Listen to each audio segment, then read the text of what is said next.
ስሙኝ ትጽናናላችሁ። እግዚአብሔር አብርሃምና ሳራ ቤት ሄዶ ለአብርሃም ሚስት ሳራ በስተርጅናዋ ልጅ ትወልዳለች ብሎ እግዚአብሔር ሲነግረው ሳራ በጓዳውና ሳቀች። እግዚአብሔርም እንደዚህ አላት፣ ለምን ትስቂያለሽ አላት። በእውኑ ለእግዚአብሔር የሚሳነው ነገር አለና አላት።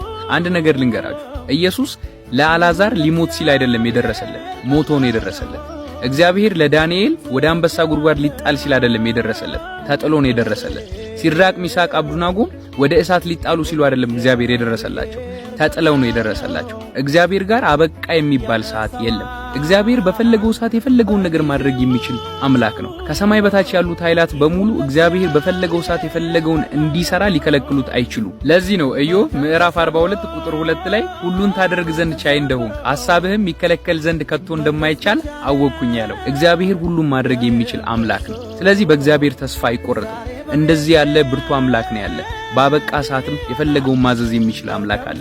እስቲ ለሁሉም መማሪያ እንዲሆን አበቃ ባላችሁ ሰዓት የተሳካላችሁ ነገር አለ እግዚአብሔር ደርሶላችሁ? እስቲ በኮመንት አስቀምጡልኝ። ደግመን እንድንገናኝ የቤቱን ፎሎ አድርጉ። ተባረኩ።